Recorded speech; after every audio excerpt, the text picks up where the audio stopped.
Welcome back viewers. நீங்கள் பார்த்துட்டு இருக்க இந்த video spiritual trip to Madurai part 1ல் நாம் குடவரை சிவன் கோயிலும் அந்த கோயில் அமைந்திருந்த மலைகளை பற்றியும் பார்த்தோம். பார்ட் 2ல் நாம் அழகர் மலையும் அங்கே இருக்கக்கூடிய 3 கோவில்களை பற்றியும் பார்க்க போகிறோம். வாங்க வீடியோக்குள்ளே போகலாம்.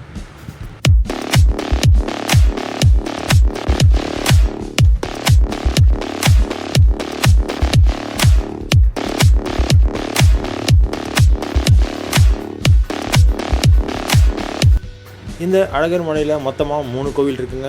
மலை உச்சியில் ராக்காயி அம்மனும், கொஞ்சம் கீழே இறங்கி வந்தோன்னா முருகனோட 6 படை வீட்டில் ஒன்றான பழமுதிர் சோலையும், அதுக்கடுத்து அடிவாரத்தில் ஆண்டாழகரும் இருக்காருங்க.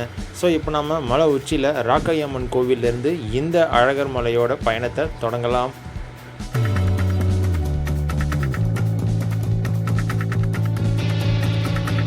இந்த ராக்காயி அம்மன் கோயிலோட ஸ்பெஷாலிட்டி என்ன அப்படின்னு பார்த்தீங்கன்னா, அங்கே இருக்கக்கூடிய தீர்த்தம் தாங்க.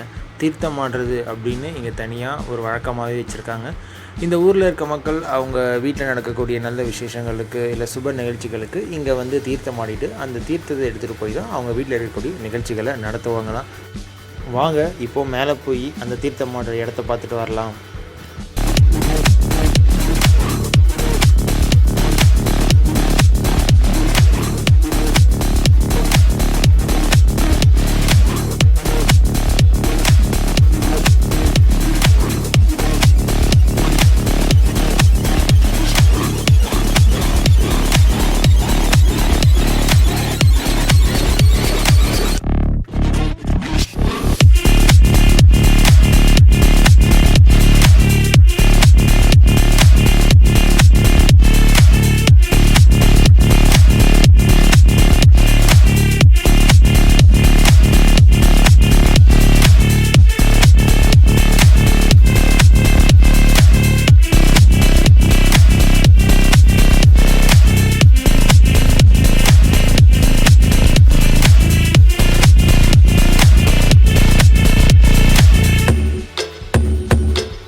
நாம் இப்போ கோயிலுக்குள்ளே வந்தாச்சுங்க. கோயிலோட வெளி பிரகாரத்தில் தான் நாம் இப்போ நடந்து போய்கிட்டு இருக்கோம்.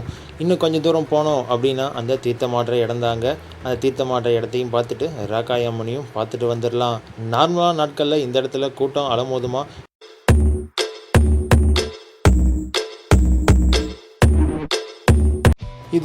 இதாங்க அந்த தீர்த்தமாடுற இடம். அந்த வழியாக தான் நாம் கீழே இருக்க கேட்டு வழியாக தான் தீர்த்தமாடுற இடத்துக்கு வரணும். ஸ்பெஷல் சாதாரண 2 கியூவாக பிரித்தே வச்சுருக்காங்க.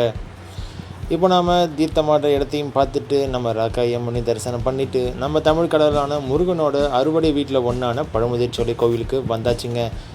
அந்த கோவிலையும் சரி இந்த கோவில்லையும் சரி இதுக்கு முன்னாடி வந்த வீடியோவில் குடவரை சிவன்லையும் நாங்கள் சாமி சிலைகளை காட்டல.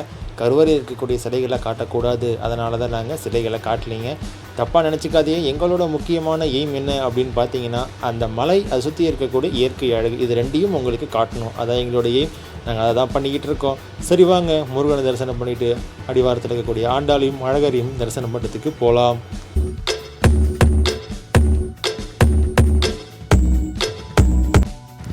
ஸோ மேலே இருக்கக்கூடிய அம்மனையும் முருகனையும் தரிசனம் பண்ணிவிட்டு அப்படியே கீழே இறங்கி வந்தோம் அப்படின்னா நம்மளுடைய ஆண்டாள் அழகர் கோவில். இந்த ஆண்டாள் அழகர் நாம் சும்மாலாம் பார்த்துட முடியாதுங்க. அதுக்கு முன்னாடி 18ஆம் படி கருப்பை நாம் தரிசனம் பண்ணி தாங்க ஆகணும்.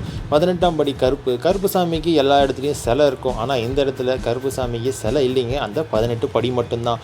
அதுவும் வருஷத்தில் ஒரு தடவை, அதாவது ஆடி 18க்கு மட்டும்தான் திறந்து இங்கே பூஜை பண்ணுவாங்களாம்.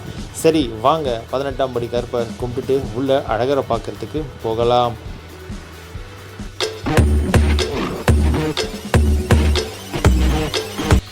18ஆம் படி கருப்பை நாம் கும்பிட்டுட்டு நேராக உள்ளே வந்தோம் அப்படின்னா நம்ம அழகர் கோவிலோட சுற்று பிரகாரத்தில், அதாவது வெளி பிரகாரத்தில் இருக்கோம். வெளி பிரகாரத்தில் நம்ம உள்ளே வந்த உடனேவே நம்மளோட ரைட் ஹேண்ட் சைடு ஒரு பழைய வாட்டர் டேங்க் இருக்குங்க. அதுக்கப்புறமா நம்ம நேராக உள்ளே போகலாம். நிறைய தடுப்பு அமைச்சிருக்காங்க. ஏன்னா இந்த கோவிட்னால் சொல்லப்போனால் கோயிலை முழுசாக சுற்றலாம் முடியலைங்க. எந்த கோவிலையும் ஸ்ட்ரைட்டாக உள்ளே போனோமா, சாமியை பார்த்தோமா, கும்பிட்டோமா, வெளியே வந்தோமான் இருக்கோம். உள்ளே போனோம், சாமி கும்பிட்டாச்சு, வெளியும் வந்தாச்சுங்க.